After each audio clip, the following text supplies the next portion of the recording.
In today's video, I'm going to show you how to apply filters to a list in Softr so you can control exactly which records your users see on your application. Filtering lists is one of the most powerful ways to keep your app organized and relevant because it lets you show only the data that matches specific conditions, whether that means displaying tasks assigned to a particular person, products in a certain category, or events happening this week. If you find this helpful, please like and subscribe, and let's get started. Before we dive into the filtering itself, you'll need to get into your Softr account and open the right application. Start by logging into your Softr account with your usual credentials. Once you're in the dashboard, take a look at the left sidebar. You'll see an option labeled Applications. Go ahead and click on that to see a list of all the apps you've built. This is your home base, so if you have multiple projects, this is where you'll pick the one you want to work on. Now locate the specific application you want to edit. It could be a client portal, an internal tool, or a directory. Whatever it is, click on its name or thumbnail to open it.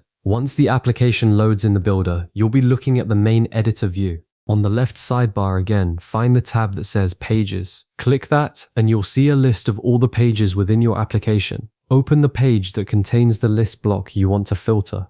Remember, each page can have multiple sections and blocks, so just scroll through until you find the right one. Once you're on the correct page, click directly on the list block to select it. You'll know it's selected when you see a blue outline around it, and the block settings panel will appear on the right sidebar. This right sidebar is where all the magic happens. It's your control panel for customizing the block's appearance, data source, and behavior. Take a moment to orient yourself here, because this is where you'll spend most of your time configuring the filter. In the right sidebar, you'll see several tabs at the top like Content, Design, and Settings. Click on the Content tab. This tab handles everything related to the data your list pulls from and how that data is displayed. Scroll down through the options in this section until you reach the part labeled Filter. It's usually towards the bottom just after the data source settings. If you don't see it right away, keep scrolling, it's there. Now click on the Filter section to expand it. This is where you'll define the conditions that determine which records show up in your list. By default, no filters are applied, so your list shows everything.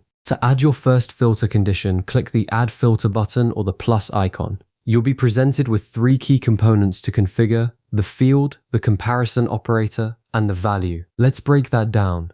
The field is essentially the column or attribute from your data source that you want to filter on, like status, category, assigned to, or date. The comparison operator is the rule that decides how the field relates to the value you specify.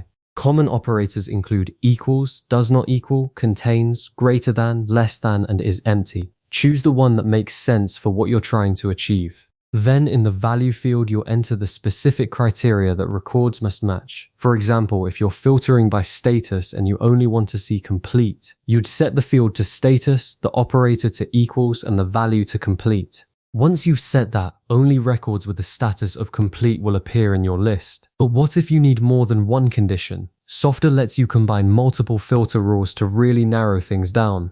To add another condition, simply click Add Filter again. You'll see a new set of the same three inputs appear below the first one. You can also choose whether these conditions should all be true, using an AND logic, or if at least one should be true, using an OR logic. For example, you might want to show records that are both complete and assigned to John, or you might want to show records that are either in progress or pending review. This flexibility is what makes filters so powerful, because you can create highly specific views tailored to different user roles or workflows. Once you've added all your conditions, take a step back and look at the list block in the editor. It should update in real time, showing only the records that match your filter criteria. This is a great way to double check your work before you go live. If you see too many records or not enough, just click back into the filter section and adjust your conditions. Change the operator, tweak the value, or add another rule until you get the exact set of data you want. A common mistake here is forgetting that the field name must exactly match what's in your data source, so watch out for typos or slight differences in naming. When you're satisfied with how the list looks in the editor, it's time to test it in a real user scenario.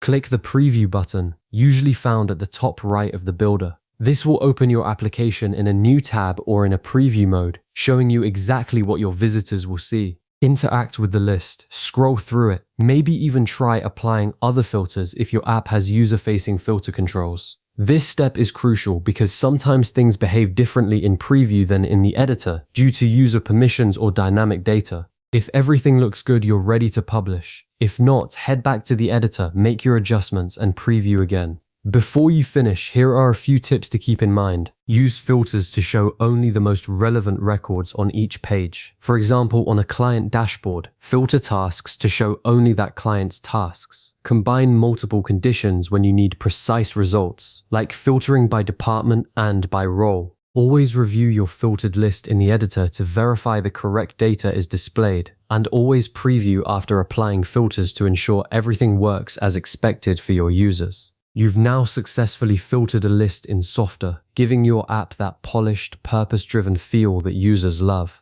If you ever need to revisit these steps, feel free to save this video or come back anytime. Thanks for watching and happy building.